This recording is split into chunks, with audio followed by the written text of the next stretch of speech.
Hello, everyone. Welcome back to this week's Cedarville Stories Podcast. I'm Mark Weinstein, and have you ever heard of the phrase glass child syndrome? Well, Rebecca Robinson, my guest today, fits that mold as she was a sister of a special needs sibling and for years might have felt a little overlooked because of her sister's medical needs.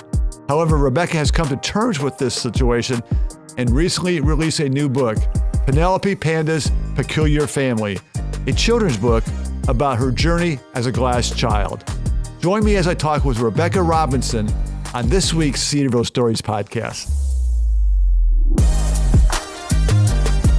So Rebecca, welcome to the program today. It's great to have you on to talk about your life and your ministry and your book ultimately. But you graduated in 2025 from Cedarville University. Curious, now that you're out, you don't have to go to classes. You're free from that. What takes up your time? Well, thank you so much for having me today. And yes, it's strange no longer being in school anymore. I mean, I've been in school since I was 4 or 5 in kindergarten. And now I've realized I'm an adult. If I want to grow in a certain area, I've got to make it happen. There's not like a natural movement from one semester to the next, no progression of classes. So right now, I'm looking for a full-time role. I graduated with a Bachelor's of Arts in Marketing from Cedarville. So I'm looking for a marketing agency role. But on the side, I am freelancing right now and working on one of my book translations. Okay, so think back to when you were a student, just a few months ago, the 4 years previous. When you think back to those days, what are some fond memories that you have as being a Cedarville student? I think what I miss the most is just the ability to spontaneously have fellowship with people on campus. You're walking down through the SSC and you say hi to somebody at Renova, or you go down the hall and you knock on your friend's door and you can talk and make coffee, and just that ability for spontaneity. And now it's like, okay, do you have time to call? Can we call now? So with the distance, it's a little bit harder. Yeah. So things are a little more structured, or they have to be structured, I guess I should say right now, correct? Yes, absolutely. Let's move into more of the topic of today's conversation. I think maybe several of our listeners and viewers may not understand the term glass child syndrome like you do. Yeah. You do. Mm-hmm. How would you explain it to people who maybe I've never heard of that phrase? Absolutely. Well, it wasn't something I had heard of until about 3 years ago.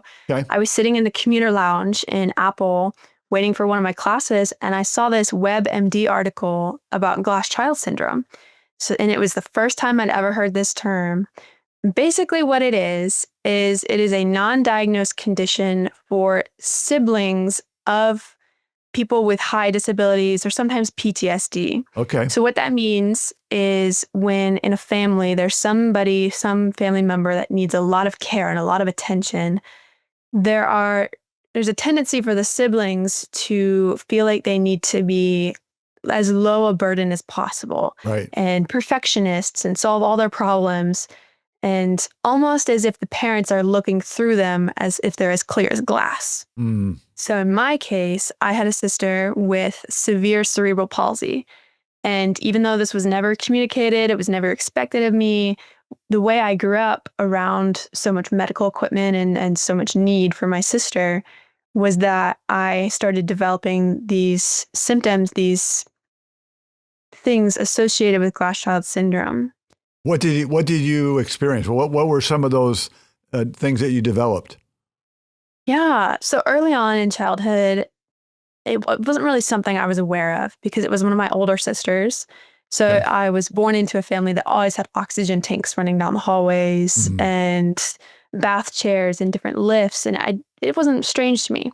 So when I was younger in elementary school, I kind of had trouble making friends because I started to realize, oh, I'm different. My family can't just load up into the car and go down the road to McDonald's or go on a family vacation like my friends could. And then as I grew older into middle school, some of that isolation and social problems started manifesting in mental health issues and depression. And that's a big part of my testimony of that's really when I started to rely more on God and he started strengthening my relationship with him. And I believe my faith became my own at that point, not of my parents during that season. And then in high school, as you gain independence, a lot of my identity was in my schoolwork because of that perfectionism piece, that people pleasing, that high performance aspect of glass child syndrome. And then on through high school and into college, good, solid Christian friendships and relationships, and just learning more in the Lord and trusting in him and putting my identity in him and not in my circumstances. Yeah, you have very interesting circumstances given that, like you said, you live with so much medical equipment. As a child, it sounds like you sought your parents, maybe you sought more attention from your parents. You wanted to be like normal, right? Did that lead to you to being perfectionist or any other characteristic traits that are really harmful in today's world? I think so. I think a lot of people, whether they have glass child syndrome or not, find a lot of validation in academic performance or being a certain quality. Sure. So for me, growing up, I got a phone, I think in like fourth grade. A mobile phone.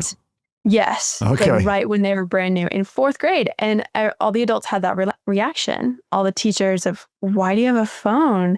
My friends being like, oh my goodness, that's so cool. Why do you have one? Yeah. But for me, I knew the only reason I had it was so that if my parents had to take my sister to the ER suddenly, that they could call me and say, you're at school.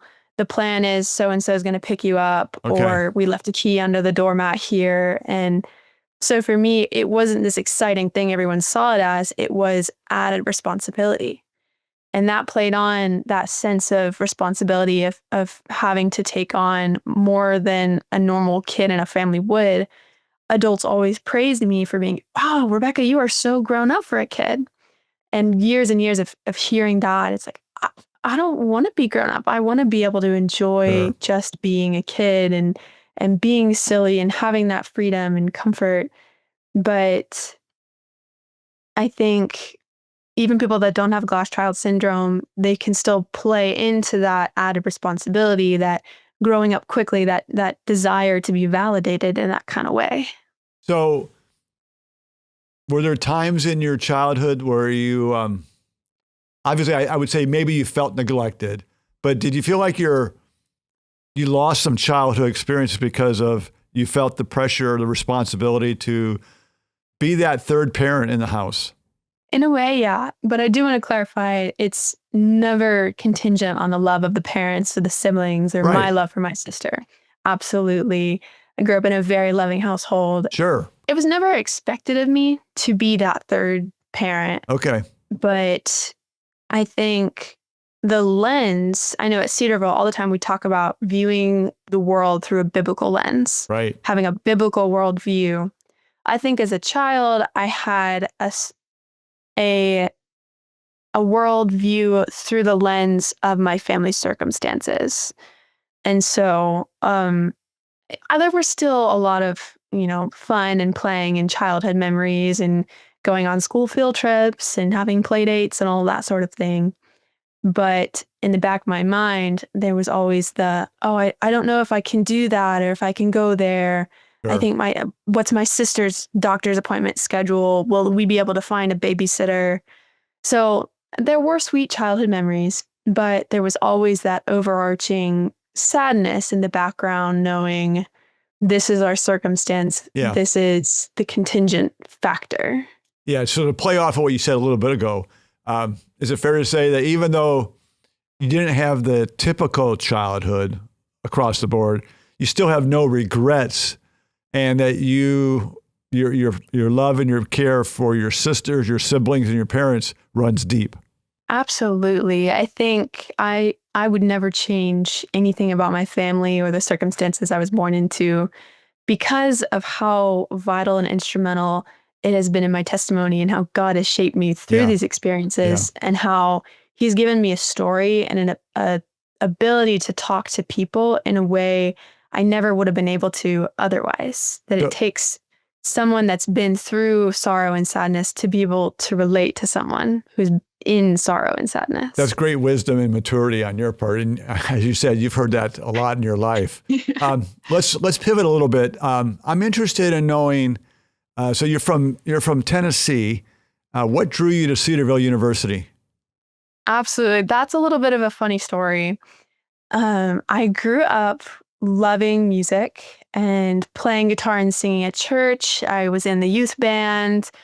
And one summer, my dad said, there's this music worship camp at this school.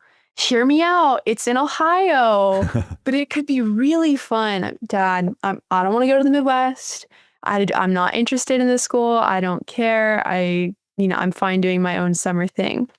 But because we couldn't do family vacations, sending me to summer camp was kind of my way. Your vacation. During the summer. Yeah. And I was like, going to Ohio in the middle of nowhere, that's not vacation. Well, I went to one of the Heart Song worship camps. Okay. And I remember driving through the cornfields saying, we're in the boonies somewhere. And where are we? Is there even a gas station? But after the first day, the first meal at Chuck's, I remember, I love this place. I love these people. I love being in a like-minded Christian environment. And by the end, it was just such a good time of fellowship that I think I needed, then that God knew I needed, that I went back for a second year. The next year, I went back to worship camp. And after that, it was, Cedarville or bust. I just felt called and drawn to go to school at Cedarville. Well, we're glad you did, and for sure. And during that first camp, after day one, you loved Cedarville. You said partly because of the people, but can you elaborate on a tangible experience that came from that first day of camp or that first week of camp? Yeah, I think probably the strongest memory that sticks out from that first year would be at the end of that camp. Okay. So the structure of the camp is 2 of the Heart Song teams stay at Cedarville, and all the students are divided into mini Heart Song bands, and they train you for the week. You practice songs for like 8 hours a day or something ridiculous. Might not have been that intense, but it felt that intense. I'm sure. All culminating in, at the end of the week, there's this big concert and everybody plays their set of worship songs. Okay. And that's something I had done for 7 years, doing that at my home church. Okay. Basically the same thing. But I just remember standing in the theater on that stage, performing our song, and it just felt like one of the deepest, most tangible moments of worship, something I hadn't felt in so many years prior. Yeah.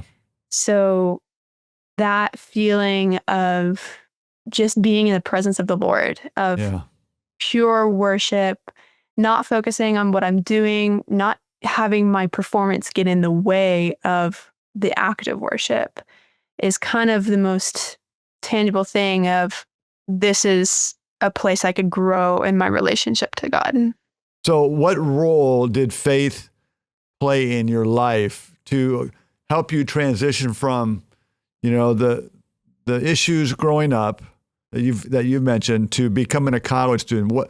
How did faith help you in that aspect?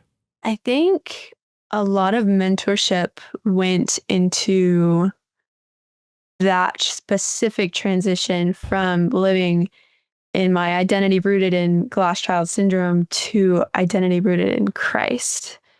I think a lot of the faculty in the Bible department, specifically Dr. Greg Kauser, very influential in encouraging me to think about and put words to the things I felt as a child, and not even evaluating for the first time things that I had kind of ignored.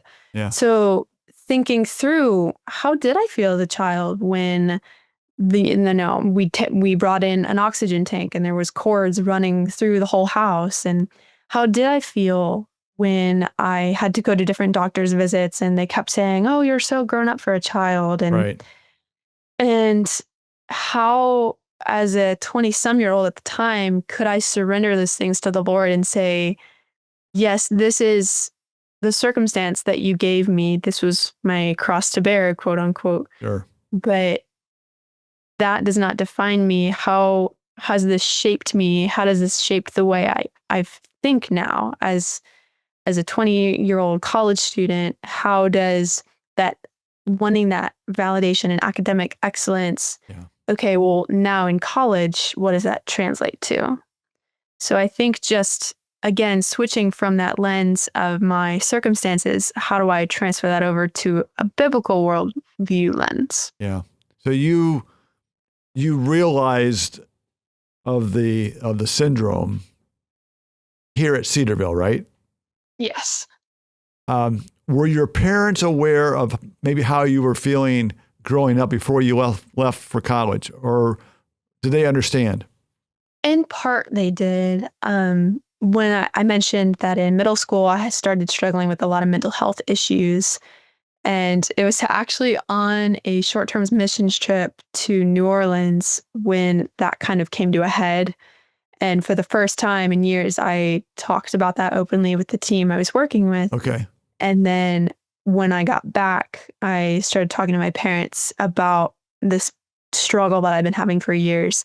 And that was kind of the first and most foremost time they realized, oh, there might have been some issues here.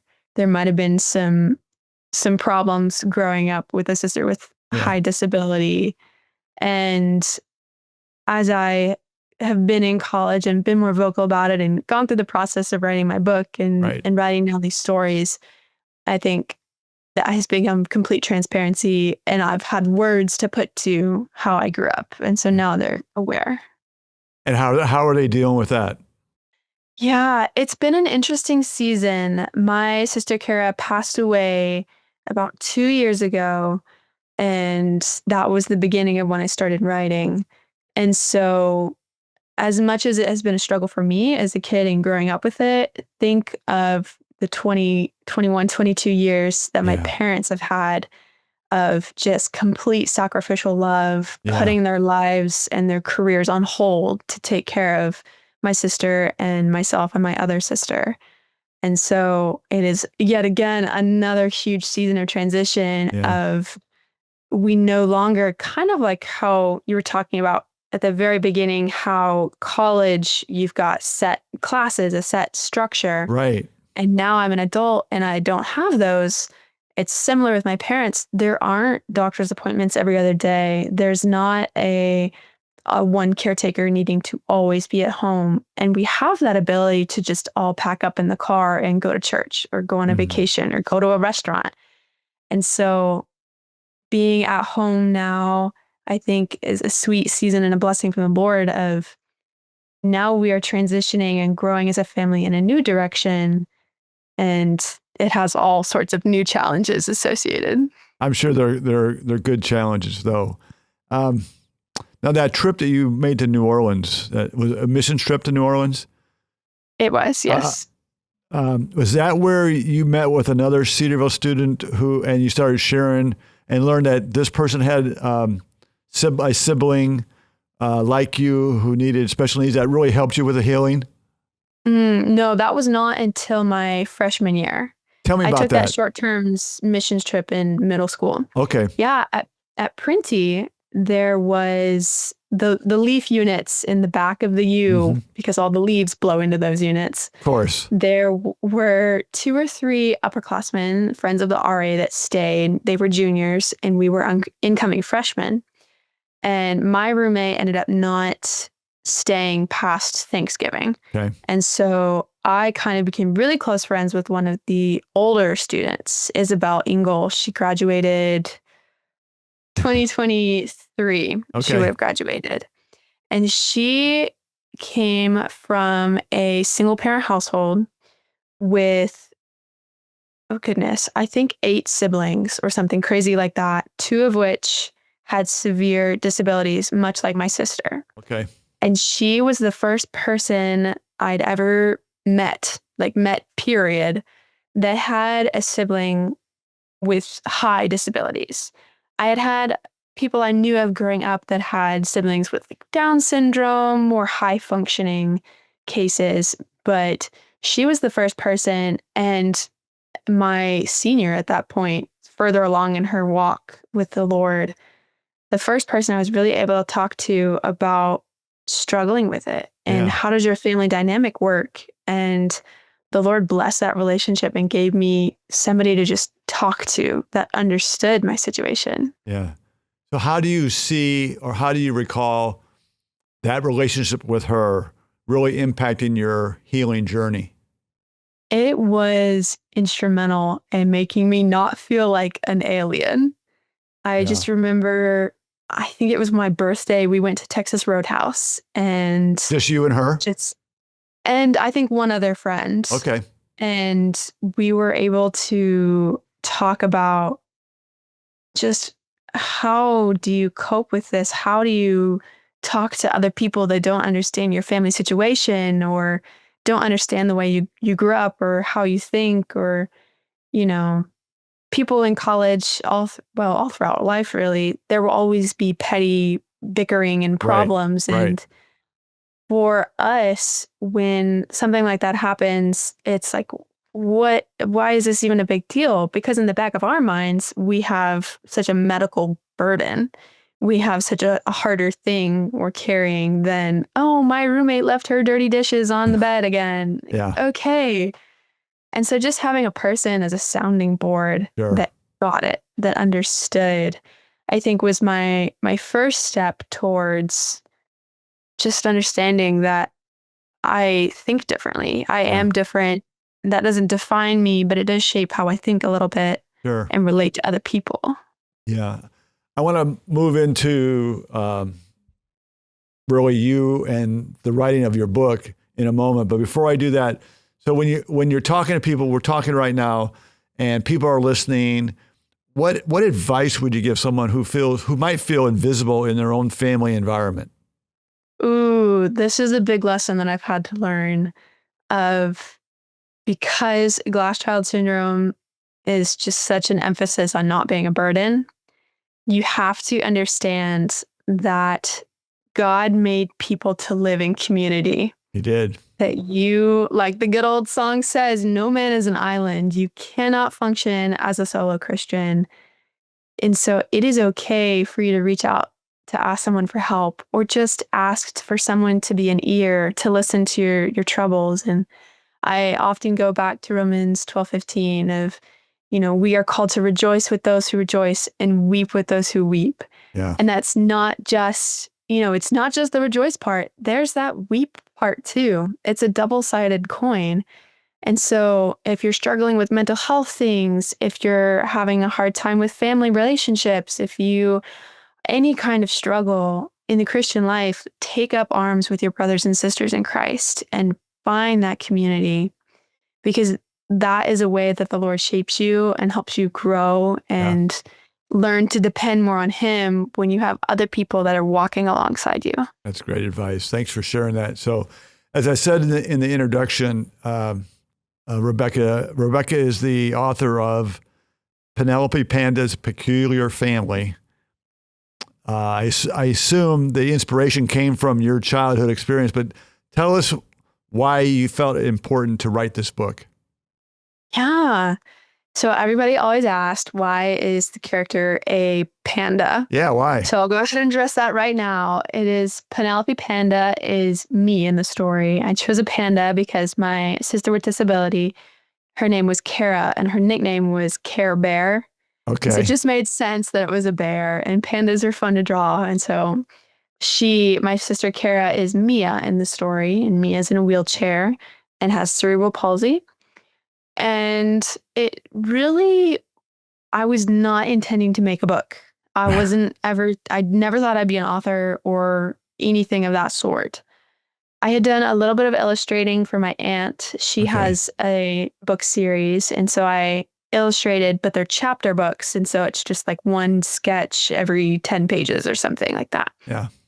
And so the Bible theology, the Bible school of Bible professors had encouraged me to think about how did you see your life as a child? Now that you're an adult, can you reflect on that? And so I started writing down little snippets, little stories from when I was in like kindergarten age, when I first started to become aware, oh, my family is different. And then I strung them together and called it a day. But then when I went for summer with MTW to be a missionary in Japan, I worked with artists, musicians, writers, painters, and I showed them the string of little snippets. And they said, this story will resonate so much with the Japanese people. You have to write it. We want you to talk about it. Will you quickly do some sketches, some illustrations, and then do a presentation in like 2 days? Wow. Like, oh my goodness, I've not even thought anything about any design aspect. And I grew up in school doing a lot of art. And so I had that background. I quickly looked on Google Maps. Is there even an art store? Where can I go? What medium do I use? Do I paint it? Do I draw it? And so I had brought this box of Crayola crowns just for like the plane ride. It's like a 14-hour plane ride just to be entertained, and a little sketchbook. And so I doodled some characters in crayons, which felt fitting because Penelope is in kindergarten. Sure. And I gave this talk about glass child syndrome and my story and my testimony. And it was this wonderful outreach. And there was this one family that had been in and out of the church, kind of pulling away from Christian community because they had a child with Down syndrome. Sure. And they felt like, we don't belong. She's too disruptive during service. We can't be part of this community. And because she came to my event and I talked about it, and I talked about needing community to be able to grow, that family started plugging back into the church and not pulling away and digging in deeper. And that's when I knew, oh, I need to publish this. Yeah. This needs to actually happen. Yeah. So then this past summer, I went back, same missionary internship, same people, but this time I had the printed book. Oh, wow. Because it was my goal to graduate college and be working part-time and publish my book all by graduation on May 1st. And did you? And by the grace of God, I don't know how, but those three things happened all on the same time. So your book was published in May of 25. Mm-hmm. Yes. And in your book, you have some whimsical imagery, like oxygen tanks that come alive as dragons. How did you make all that happen in a printed book? Absolutely. I like to say that it is a metaphorical interpretation of how a kid would view being surrounded by so much of the medical world. Yeah. And in my own life, many of the whimsical elements in the book are things that actually happened. So as Penelope is looking around, spending time with her sister Mia, she thinks that Mia is learning to breathe fire because she has a pet dragon. Okay. But that's a metaphor for she has an oxygen mask, and the mask that my sister had is shaped like a dragon. Or they like to drive race cars through the hallways of the house. Well, in my life, one thing I would do with my sister is I would take her wheelchair and pretend it was like the opening countdown of Mario Kart. Yeah. And then run down the hallway with her. And that was one of the few ways that she could smile, is doing that. Or the big climax of the book is an event that happens in Penelope's kindergarten class. And that is something that actually happened to me. So there is a lot of whimsy, but it is rooted in a child's perspective of that kind of life with a sibling with high disabilities. That is so neat. So at the end of the day, now the book is out, what message do you hope children and families take away from your book?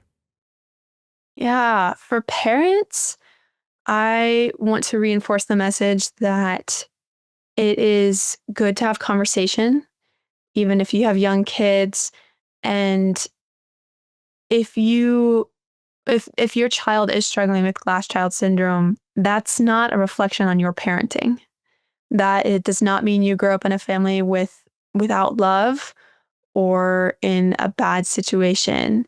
It's just something to talk about. And I think starting using this story as a way of probing your kids and seeing, is this an area that we struggle with?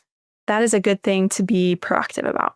Yeah. And for kids, the big message is similar to Dr. White's sermon series this past spring semester of you are loved. Right. And you are not alone. And it is okay if you feel different or you feel like a burden, but you don't have to solve every problem on your own, which is the big message that Penelope takes away, is that you are loved by those around you, and it is okay and it is necessary to take up arms with them and walk through life alongside other people. Great counsel and great counsel. As we begin to close, I may have time for a couple questions. So you mentioned earlier that you were in Japan, and that's the second language this book is being translated in. It's not done yet. Why was it important for you to have your book translated in Japanese so quickly? Yes. I think there is a lot to be said about ethnodoxology, about worshiping in your heart language, in music and in stories. And so while 2 summers ago was able to talk and present my story in English and have it translated, there's an art to translating, as we know with the Bible, that to be able to capture the meaning of a text and a story into a different language, it's not always a direct translation word for word. And so I felt like it was so important because in Japan especially, people with disabilities are not very talked about. They're not very seen. And so especially in that culture, that shame, honor culture, and a sense of burden, I feel like this story could be so beneficial to the Japanese people. And even if it only helps that one family that I was talking about, I think that is worth every ounce of labor. Absolutely. But to have it in Japanese and be able to use that as a platform as I continue to go back to Japan and have this be a means to open conversation with people. And while it's not explicitly Christian, it is a wonderful launching point for talking about my testimony or talking about God and why do bad things happen to good people and all those big questions. And so having it in Japanese is an absolute must in my mind. That's great. It's the book provides you a great platform to share your faith in Jesus. And I can tell by just talking with you today that that's a high priority in your life, and I commend that. Let me close with these questions. First off, where can people find your book? Where can people buy your book? It is available on Amazon and Barnes & Noble online. So if you look up Penelope Panda's Peculiar Family, you can find it there. But you can also go to my website if you want a little discount. That is RebeccaRobin.com. So RebeccaRobin.com. And there's a Penelope Panda tab where I talk more about glass child syndrome and link some medical articles there for parents to learn more. And then there's a little bit of a discount link there as well. Well, I encourage those who are watching and listening to this podcast to take advantage of that. Pick up a copy of Rebecca's book, Penelope Panda's Peculiar Family, and share it with your family. I'm sure you'll be thankful that you did. My final question, Rebecca, is this: as you see your life in the rearview mirror and what you're looking forward, how do you see God's hand in your journey as a glass child? Such a big question, but I think I just want to reiterate that though there's difficulty in my past, my identity does not lie there. Mm-hmm. It lies in the future with the already, the not yet, with Christ in me and ultimately being a daughter of God. And I know that even though my sister has passed away, she is with Christ now, and that there is such joy to come.